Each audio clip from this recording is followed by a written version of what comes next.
Wow! This is a rare butterfly in my country, the small pearl-bordered fritillary, or Boloria selene, is not a species you can find anywhere in the Netherlands. When they emerge, they attract photographers, biologists and enthusiasts from all over the country, including me, I guess. So what makes this species so special? Let me tell you about this insect today in NatureVlogs. Let's start the intro to this series.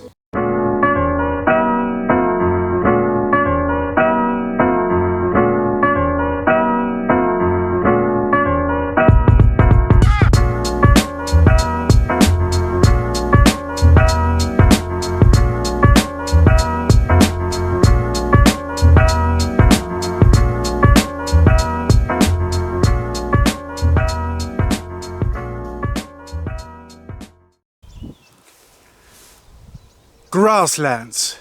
To most people, grasslands just seem a little bit plain and boring, but nothing is farther from the truth. Today I'm showing you an endangered type of grassland. Endangered. This type of grassland is really special and its existence is threatened. Not only that, in my country there is a very special species of butterfly that we can find in it. Boloria selene. And today we are going to try and find this butterfly in these grasslands. Let's go! Today I will be very to the point. These grasslands behind me are a very special type of grassland. And in this grassland lives a very special butterfly. The small pearl-bordered fritillary, Boloria selene. Now these grasslands here behind me are protected. So it's illegal for me to walk inside of them.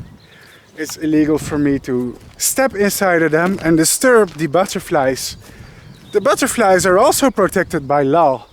But thankfully I have a camera with great zoom, so if we zoom in, let's see some butterfly.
So what is this type of grassland and why is it special?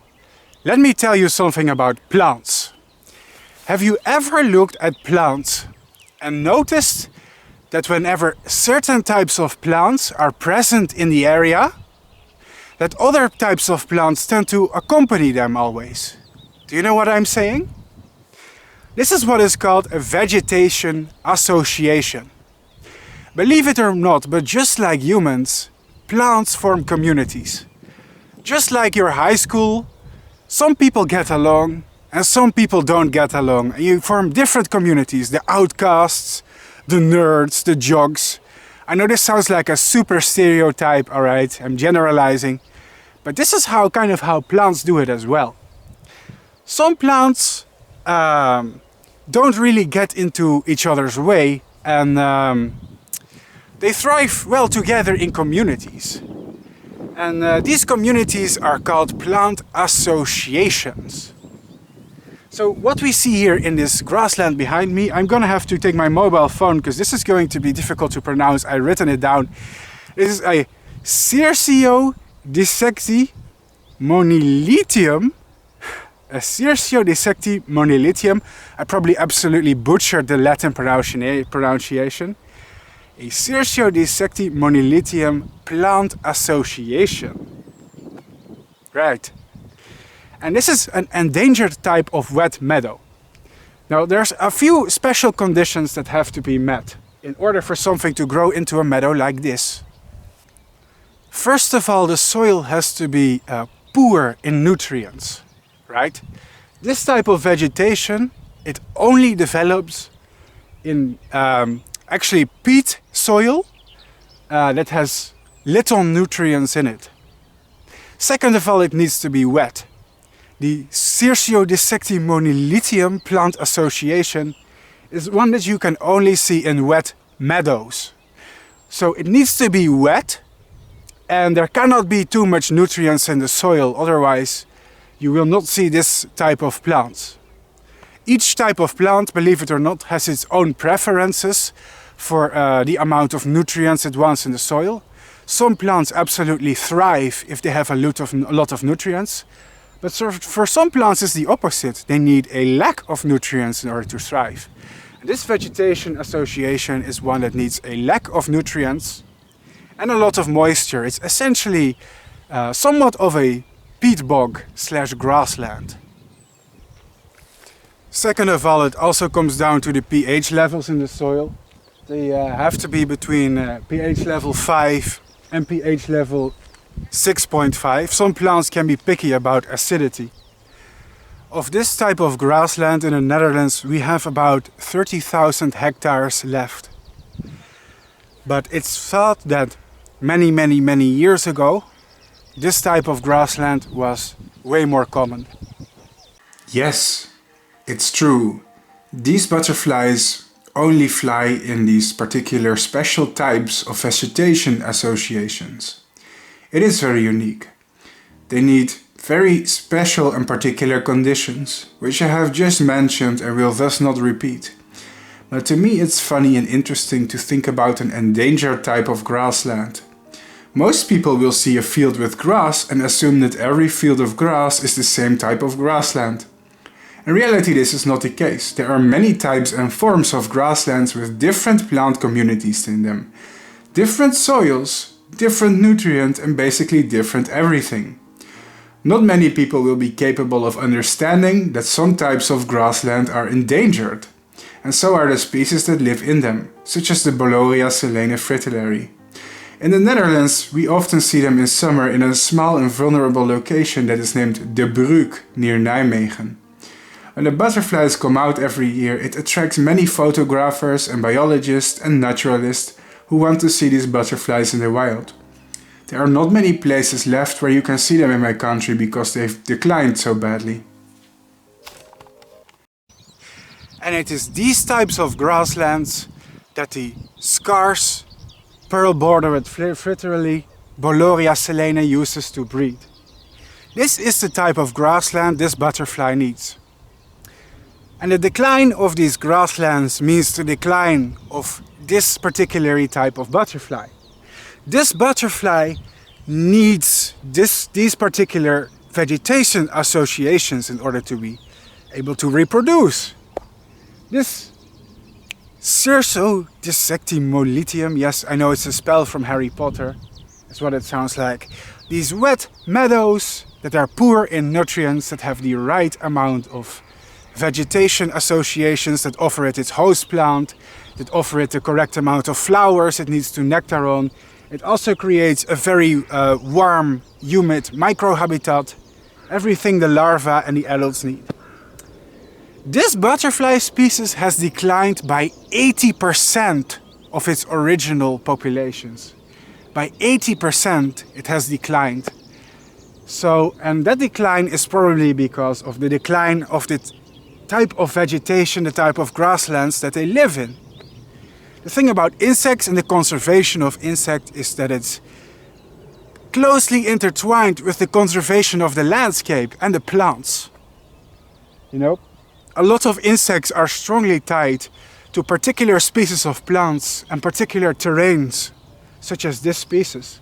So if these type of particular grasslands disappear, then so will this butterfly, and that is why we need to conserve them. So these butterflies exclusively lay their eggs on bog violets and marsh violets. These type of violets also grow here between this type of vegetation. And it is here that the butterfly lay their eggs.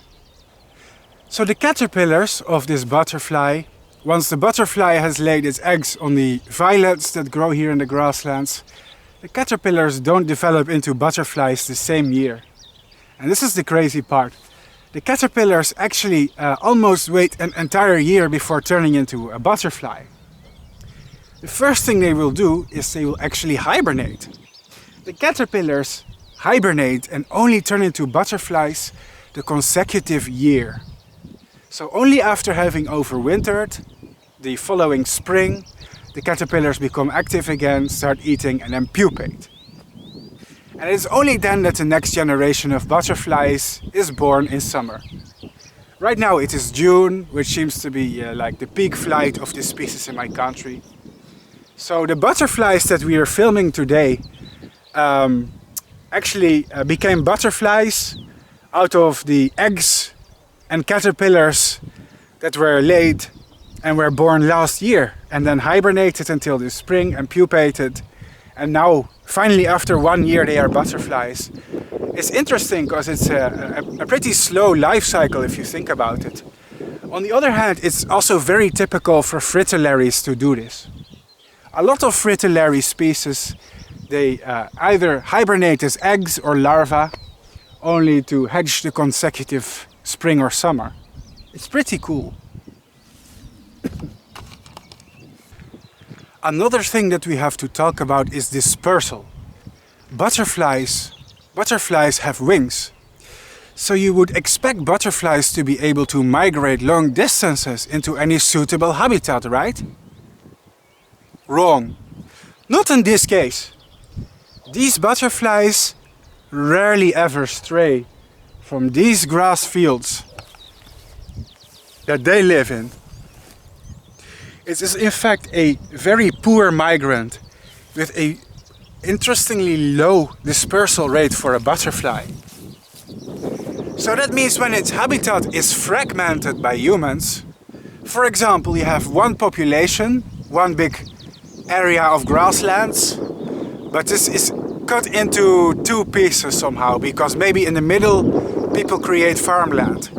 Then the butterflies are not able to migrate from one suitable habitat to another suitable habitat. It has to be like this interconnected grassland. And this is another problem for its survival. Because even if we create other suitable grasslands, like these here in the background, other suitable habitats for this butterfly in my country, it doesn't mean they're gonna colonize it. Because this species is a very poor traveler. They are very resident here. They live most of their life in these small patches of grass where they have been born and complete their life cycle again and again and again. They don't stray very far. And for its conservation, we also have to keep this in mind. The small pearl-bordered fritillary has seen a serious drop in population across Europe, in some places as much as 80%. Factors including limited habitat range, low dispersal rate, and strong food specialization also contribute to population loss. Despite modern conservation efforts, the number of small pearl-bordered fritillaries is still declining today. The North American populations appear to be affected in the same way, at least in the continental United States. There appears to be no place, at least in Europe, that is not suffering from at least light population degradation. Many studies in the UK, for example, where the population loss is the most severe, and several studies from other areas of Europe state that the small pearl-bordered fritillary is rapidly declining in numbers. This is likely from indirect harm due to habitat destruction and fragmentation. Since this species is primarily attracted to violets that grow in wild grasslands, modern agricultural practices, which have caused most of Europe's grasslands to become fragmented or even destroyed for farmland, have a severe effect on the butterfly. Without native violets to host their larvae, this species is facing decline across Europe. This species also struggles with breeding across habitat fragments, as it must lay eggs exclusively on violets in order to have any viable offspring. However, adults seem to be quite flexible in their movement patterns. The cropping up of farmlands, and in particular agriculture and farmers, are devastating to many species, including this butterfly. Another study found in this species has another characteristic which makes it vulnerable to extinction. Not only is it a dietary specialist, it also migrates only small distances. This creates problems for the species, since fragmentation most strongly affects animals that migrate short distances and are unable to cross the gaps made by human habitat destruction. While long-distance migratory species are often unaffected, and sedentary species are often able to better use the fragments they are in, short-distance migrators, like the small pearl-bordered fritillary, are unable to properly disperse and are hit the hardest from environmental damage. A study in Germany found that over 40 years, a study that was studied from 1971 to 2011, populations of adults dropped rapidly in agricultural land while dropping slightly less severely in native grasslands, although still decreasing by 83%. The article stated that fragmented habitat protection does a poor job of securing biodiversity and protecting many species that are in peril, as it does not account for many species that cannot seek extra fragmented breeding sites. Many species, including Boloria and selene, fail to find good nesting sites as they cannot pass through the human habitat that divides suitable fragments. Yes, people, these butterflies exclusively lay their eggs on different types of violet that grow in grasslands and swamps. For example, marsh violets and bog violets. So scientifically speaking, let's use the binomial names, they lay eggs on species such as Viola canina, Viola tricolor and Viola palustris. The caterpillar starts eating from them for a while, but then starts to prepare for hibernation. Instead of developing into butterflies the same year, larvae they spent an entire winter in hibernation, only to wake up in spring and then finally pupate and become butterflies in a consecutive year.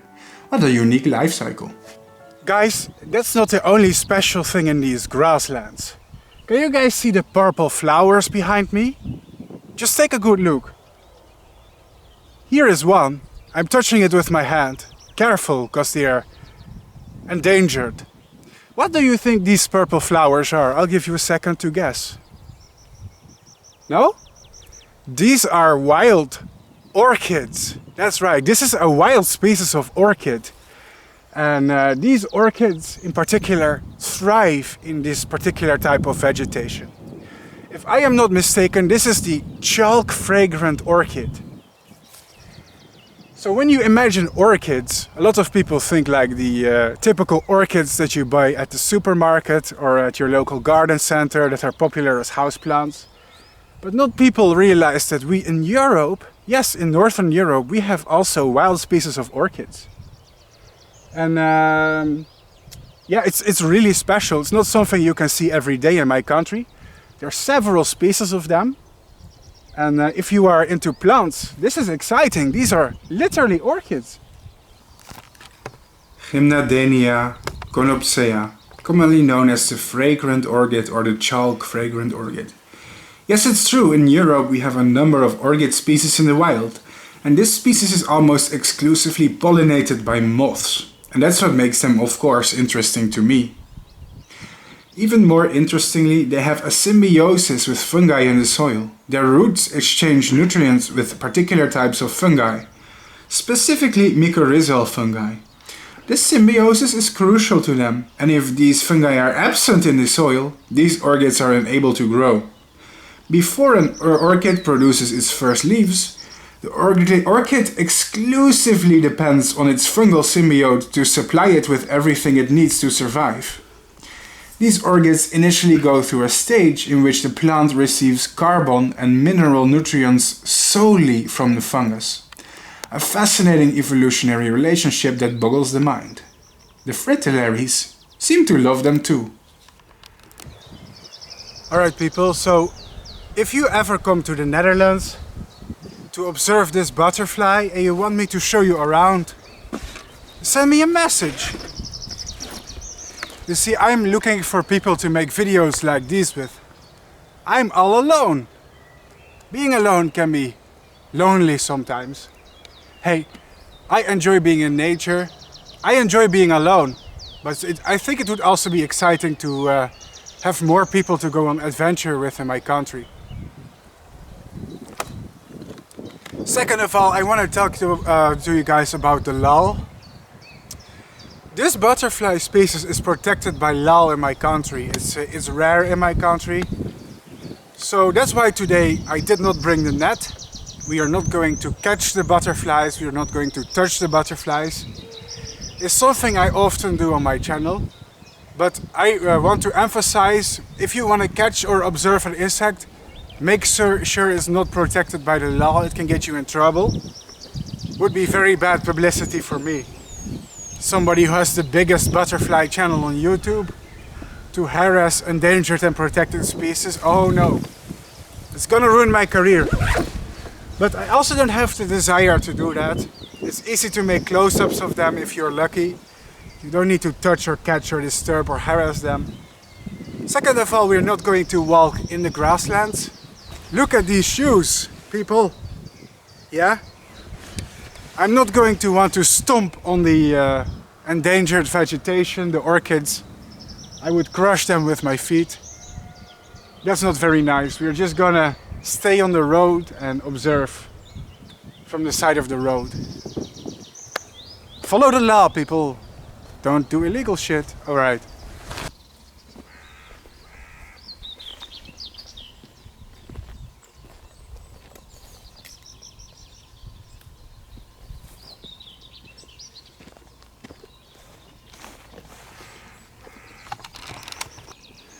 Now these crazy beetles are one of my favorite.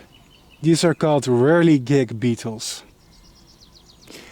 And what's interesting about whirligig beetles is that they float on the water's surface and they have divided eyes. And their divided eyes allow them to see above water and underwater at the same time. The reason I like them is, I guess, because the way they move about on the water surface. It's just silly. It's these weird, crazy floating creatures. Yeah. In Dutch we call them schrijvertjes, which means writers or writer beetles, I guess. And I guess it's because the way they, I don't know, the way they move. It almost appears as if they are trying to write things on the water surface, I guess. I don't know, just a little fun fact. Right, the grasslands were a whole lot of fun. And I've seen the butterfly species I came for today, so I am satisfied. But behind me there's, see, here's the grasslands, but there's also a little forested area. Let's go in the forest. In the forest we are not going to see any fritillary butterflies. They're grassland species, but maybe we're gonna see other stuff inside the forest. Who knows? Let's go. Wow, what a beautiful forest. But wait, what is this? The end of the forest? I guess it stops here.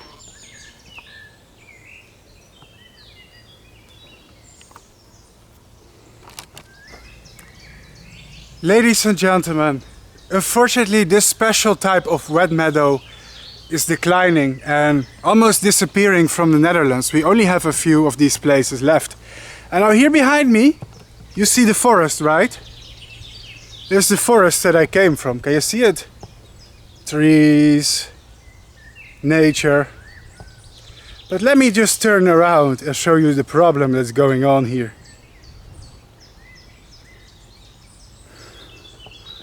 The problem is called Homo sapiens. Humans, see? This is what humans do. We turn the landscape into something that looks like this, a desert. See that? And here if I turn around again, here's the forest. That's crazy, huh? Forest. And here looks like a nuclear bomb has went off. Yep. This planet has one naked species of great ape called Homo sapiens, and they tend to destroy everything that doesn't directly serve or benefit them. This country has a big problem with intensive agriculture, and we tend to turn a lot of our grasslands into pastures, meadows, stuff where we can farm cows or crops or whatever. So this is slowly what the country is turning into. But this is what I prefer the country to look like. See? Let's go back into the forest, because this is a depressing place. Whew. Yeah, just a little bit of, you know, conservationist messages. I came to see special grasslands. Very rare type of grassland, but I guess that what I discovered is a small wooded area. So, oh, I spoke too soon. The grasslands are back. This looks like the same vegetation association. Ah, more of these special grasslands. But what's interesting is, like, this nature reserve is surrounded by farms, is surrounded by cities, villages. So these butterflies are essentially trapped. They are trapped here in this small area. Look guys, here in front of me, see that? Here we already see the farmland. The butterflies are surrounded from every side.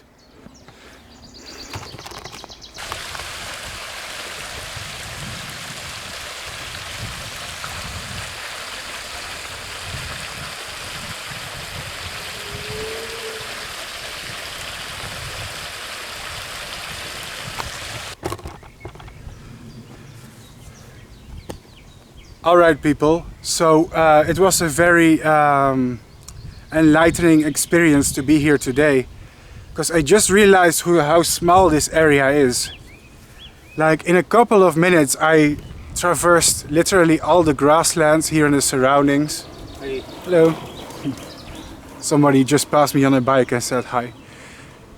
In just a couple of minutes time I literally passed all these grasslands, and what I realized is that they are utterly surrounded by agriculture like this. Here is nothing. No butterflies, no flowers, no grassland.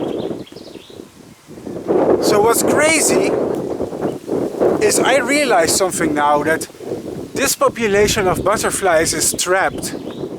It's completely just surrounded by civilization. Like, I walked every corner of this natural reserve. I seen the edges of it. I walked around the edges, and 1 hour time I could just walk entirely around it. And all the butterflies that we saw today, the rare species, are all contained in a small area behind me. Very small. The good news is this is not the only population of Boloria selene in my country, but for many of the other populations is the same story. Like many of the other Boloria selene populations are also trapped in small pockets that they cannot escape from. Like, they're completely just surrounded by roads, villages, cities, meadows, pastures. That's crazy. What's funny is that I walked away. Hey, a cuckoo.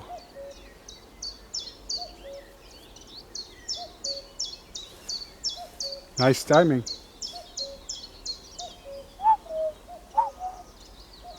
Very iconic bird. So what's funny is I walked away from the initial few grasslands where I saw the butterflies. But I don't see the butterflies anymore. Here's a whole bunch of grassland. But I don't see any fritillaries. I scouted the whole area, and turns out that in these vast stretches of grassland, there's only 2 or 3 small pockets of grassland where these butterflies actually seem to breed. So they're very localized. Even in this area with a lot of special grassland, they only reside in a small corner of it that they like. That's funny. It's very interesting. Alright people, here goes the second rarity. The old world swallowtail. Papilio machaon. The thing is, these fields of grass are protected and I cannot step in them, or I'm going to destroy the fragile vegetation. So there's no way for me to get a close-up, unfortunately.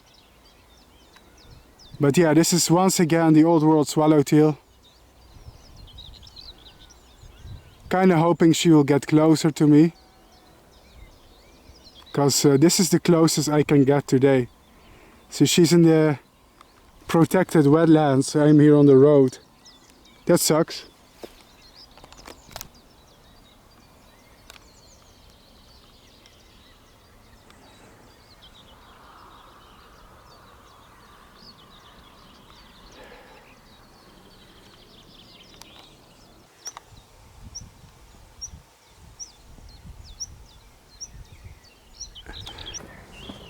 Alright people, I'm gonna be honest. The most interesting part of my video is now over. I came to this place to film the special rare butterflies. I did. I found them. I found the location. I filmed them. I told you about them. So now I'm slowly going to go back home and try and find any bus stop or train station so I can catch a train back home. Maybe get some food. If we see something interesting, I'm gonna share it with y'all. But there's a chance that we won't. And it's not gonna be any special butterflies, probably. Maybe it's just me going to chat to you guys. Who knows? We'll just see. We'll have to wait and see. As I walked back home, I saw the grasslands around me. And there's one thing I have definitely learned today. Not every field of grass is the same. Just look at these grasslands. Most of them are pastures. They're completely useless for wildlife. Little flowers, little herbs and vegetation. It may as well have been a desert for all intents and purposes. It's important to realize the gravity of the situation. Grasslands are extremely beneficial to nature and to the environment, but it's important that people learn about different kinds of grasslands, that they recognize not every patch of grass is the same thing. This video is 2 for the price of 1. I'm on my way back home, and on my way back home I grabbed some food. I was like, damn, why not share this with my followers? Why not? Why not? So today I have my favorite food. What is my favorite food? Indian food. That's right. Food from India.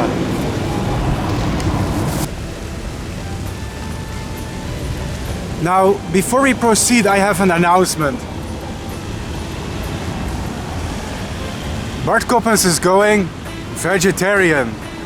That's right. Well, I'm actually not 100% vegetarian, but recently I decided I want to cut my meat intake drastically. Why is that? Truth is, I am a little bit of an environmentalist, and I was eating meat almost every day, and I realized this is very bad for the environment. Interestingly, it's not because I care about the feelings of the animals that much, although I agree, a lot of them live in horrible conditions in these factory-like farms. But I don't think it's ethically wrong to kill an animal. I think it's alright to kill animals in order to consume them. For me, it's really an environmental thing, because I really care about conserving the planet, conserving the earth as it is. And that's not something that we can reconcile with eating a lot of meat every day. The butterflies that I showed you today, these butterflies are declining because of agriculture, for example. Like humans are turning grasslands into pastures for cows, stuff like that. So by reducing my meat intake, I think I'm also making a contribution on my own way to prevent this from happening. If you care about butterflies, if you care about nature, you have to think about what you eat, what you consume, in my opinion. You have to be responsible. That being said, I am not 100% vegetarian. I still eat meat. But when I eat meat, I make it special. I do it like 1-2 times per month. Not more, okay? So why don't I stop eating it 100%?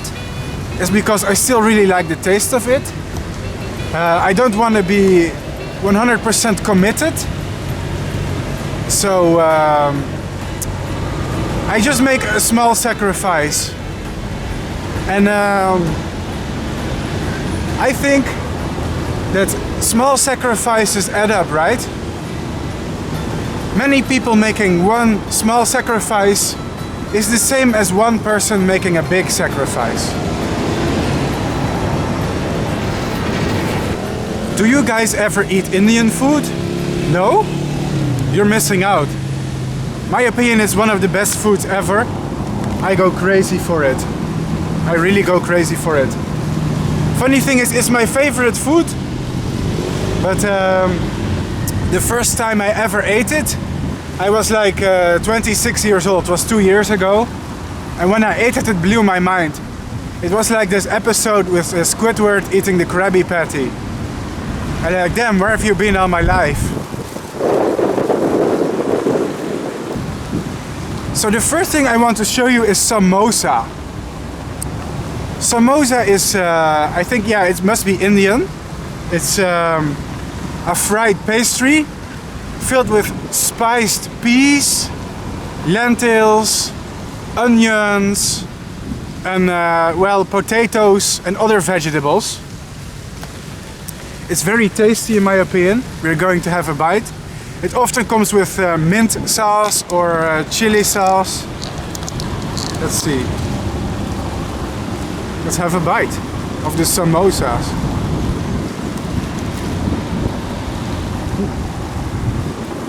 Damn. This stuff is really good, man.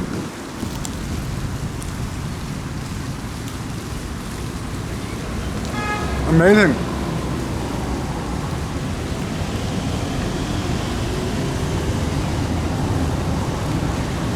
My opinion, the Indian kitchen has some of the best vegetarian foods in the world.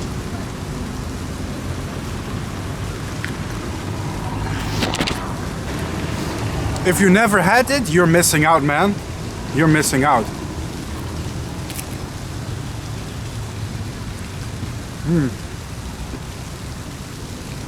It's kind of like It really has very strong spices. Like you can taste there's many ingredients in it. I'm getting a taste of cumin seeds, curry, fried onions, fried potatoes, fried peas. It blends well together.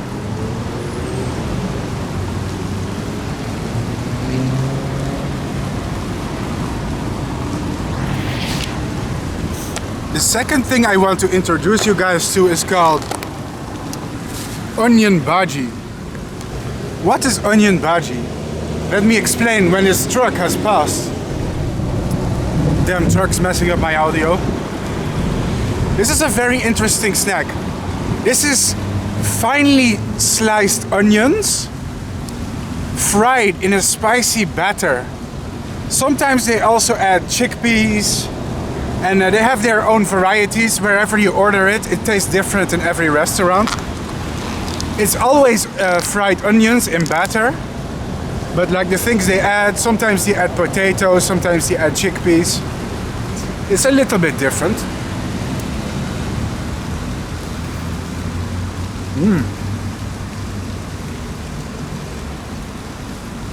Once again,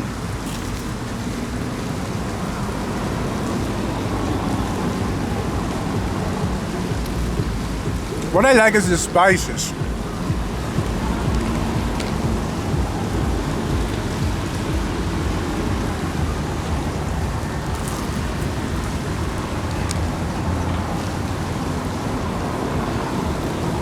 It's hard to describe, but I'm getting a spicy, oniony flavor.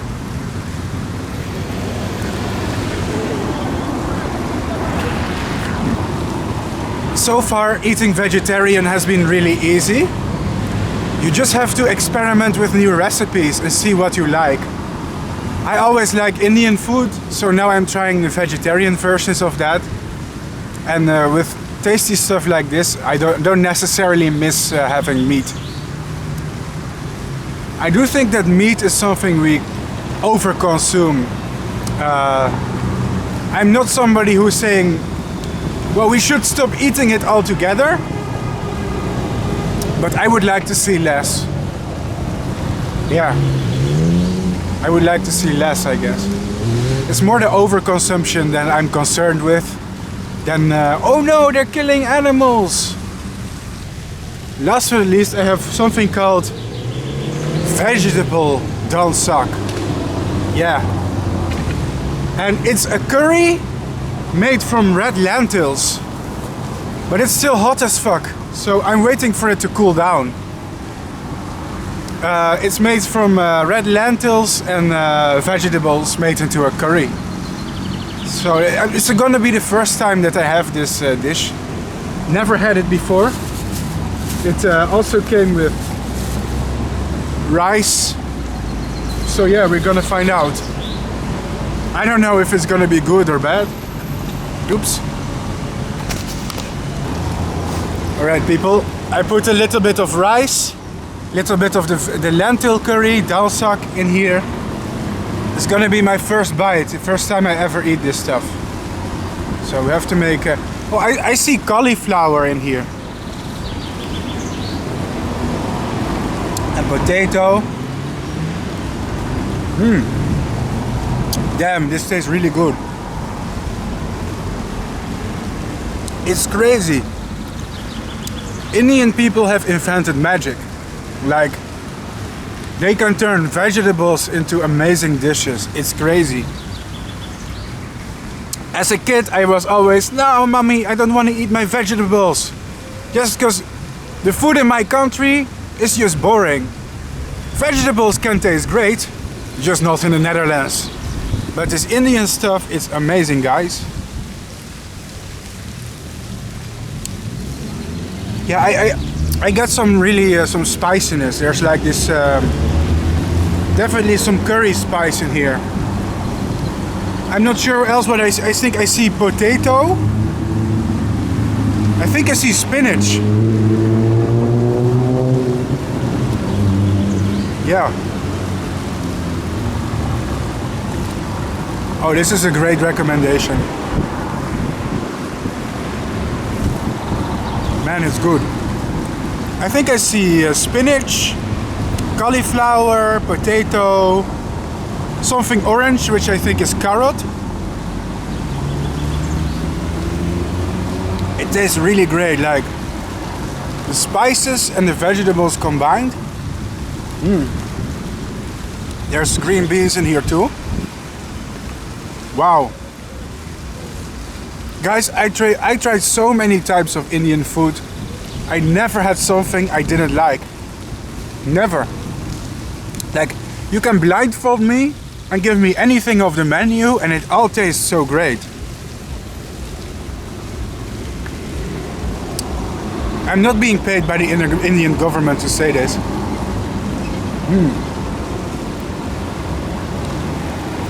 I like the spiciness as well. Wow. Last time I made a mistake of getting Burger King. My God, it's gross. I used to be somebody who used to eat junk food every time. I tried to quit the habit of eating junk food. But you know what's crazy? The moment I stop eating junk food and I try to broaden my horizons and try food like this, suddenly junk food doesn't taste good anymore. Like, I used to think Burger King and McDonald's was some of the tastiest stuff on the planet, until you actually learn to eat other foods and you're like, damn, it's garbage. This is the shit, man. Wow.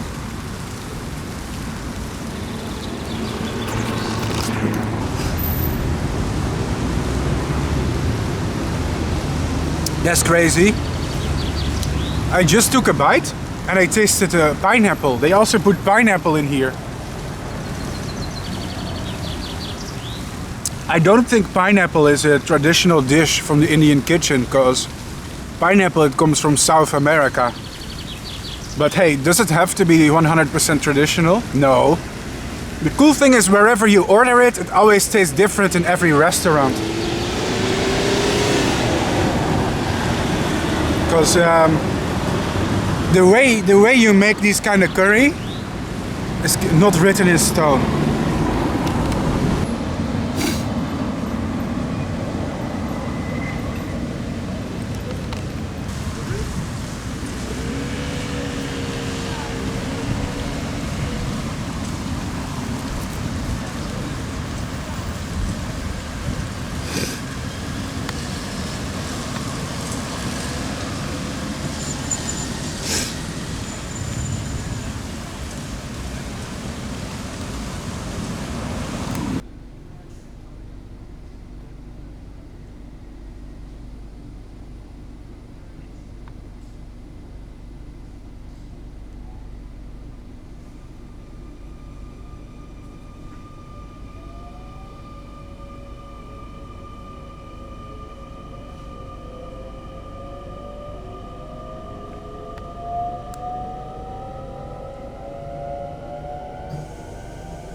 Now, before I wrap up the video, there is one thing to be said about fritillary butterflies, and especially in the Netherlands, my country.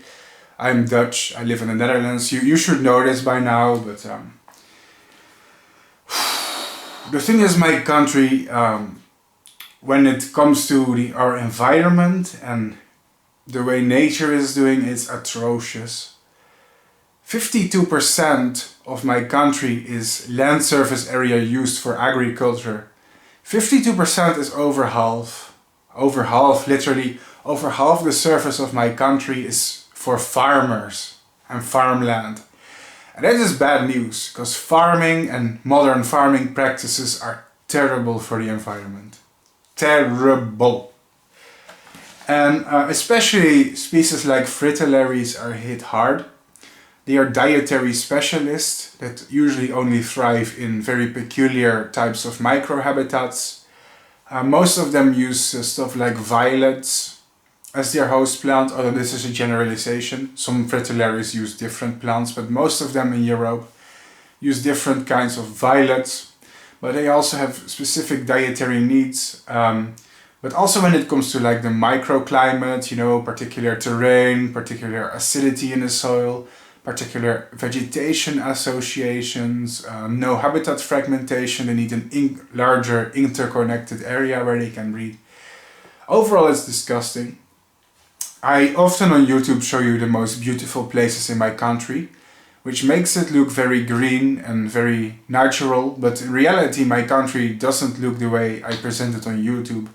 There is like massive amounts of like, well, it could be a desert almost. It's like these empty green fields with cows in them, or whatever, sheep, or just these tree orchards, but not like these old orchards, like these modern orchards in which the trees are small and everything is dead.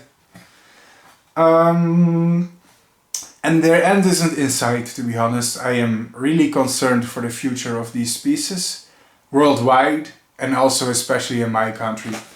So here I have a list of some fritillaries, right? I checked a database of fritillary species that live in my country. Let's see how some of them are doing. Boloria euphrosine. Disappeared from the Netherlands since 1969. Sometimes strays have still been found, but there is no evidence of breeding. This species of fritillary has effectively been extinguished in my country. On a species level it's not extinct, but in my country it is. Meletea diamina. Disappeared since 1960. So, since 1960 they haven't been seen again in the Netherlands. Let's see how some other species are doing. Meletea didyma. Disappeared in 1977. Oops. Vanished. Brentis ino, another fritillary species. Disappeared in 1962. However, recently they returned and started a new colony in my country, but this colony then went extinct again. Oopsie oops. The disclaimer is that none of these species that I mentioned right now are extinct species, okay? I'm just talking about my country, the Netherlands. In my country in particular, these species have been hit so bad, these fritillaries, that many of them have simply vanished. Like, it's gone. Euphyderas aurinea disappeared from the Netherlands in 1982. Fabricia adipe. It hasn't been seen in a very long time and has disappeared from my country entirely. I could go on. This is just a few examples. It's insane. And you know, I should tell you guys that my hobby, like my appreciation for nature, it gives me a lot of happiness in life. It gives me a lot of reasons to live for, because I love nature, I love making videos about it, talking about it, but sometimes it feels like having, loving a partner, you know, you're married, your husband or your wife is like very sick or terminally ill. Like, it makes you feel bad. It makes me feel bad because I care about nature, and then it's just so depressing how the current state of things is. Like, you know what a very hip buzzword is? The word toxic. Yeah, toxic relationships, toxic masculinity. If you're too aggressive, too dominant, oh, you have toxic masculinity. I'm gonna give a new term. Toxic humanity. What is toxic humanity? Toxic humanity is more or less the way we take everything for ourselves. It is like the endless expansion of agriculture, the endless expansion of cities, the endless expansion of our economy. There is no end in sight. It's like growth for the sake of growth. And you know what else growth for the sake of growing? Cancer. There is a parallel between cancer and humanity, because there's just like this, I don't know, why do we have to keep taking more and more? And it's just very concerning to me. Like many of these species have been have declined like 80 to 90%. Many of the fritillary species in the USA, but also in Europe where I live. And I think if we continue to do this, if we continue to treat the landscape the way we are, I see dozens of these species going extinct in the near future. It's just how it is. A lot of these species have problems migrating. Many of them are not very strong flyers. So if like their habitat is fragmented into smaller areas, they cannot cross like these boundaries. They cannot cross the unsuitable habitat between the suitable habitats, and the species becomes fragmented in tiny pockets. And these tiny populations eventually go extinct because the numbers are too low to sustain them. But they're also just very vulnerable if there's like tiny populations instead of one big strong one. It's like divide and conquer, isn't it? And I just feel so really concerned. I love the nature of my country, but seeing the state it's in, it just breaks my heart. It's really saddening. I hope this video will be inspirational for some people who watch it. And I hope you learn more about this fritillary species in my country. It is a very exquisite and beautiful little species. And I hope we will do as much as we can to conserve it and its future in my country, but also worldwide.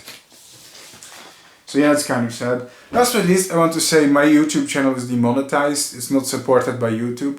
If I upload a video on YouTube and it gets many views, YouTube doesn't pay me. I don't get a single dollar. Therefore, my channel is crowdfunded. So I have to ask people for tips, contributions and donations if they like the show. Do you like my channel? Do you want my channel to continue? Well, then it greatly helps if you become my sponsor for as little as $1 a month. It keeps things running, it helps me pay the bills, it helps me have the free time to do all of this. Now I'm gonna play some credits, because this was far away from my home, had to make expenses to travel here. Hope you enjoyed it. Is there any species in my country you want to see in the wild? Leave it in the comments and I may consider filming them for YouTube, who knows. Bye bye. For this video I had to travel very far and make expenses in bus tickets and train tickets. So I'm going to play the names of all the patrons that make it possible for me. If you like this show, consider tipping or donating. I really use those contributions to pay for my traveling and for my time.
First of all, I would like to thank Rob, who is one of my viewers who has given me an unprecedented and incredible level of support this year.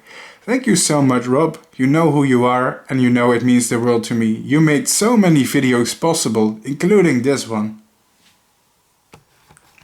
Secondly, thank you Miss Hazen B for the amazing support of $65 per month on Patreon, which is one of the highest tiers of support that I have on Patreon. It's enough to warrant her own shout out, and she requested one with her favorite species, the hickory horned devil. So here it is.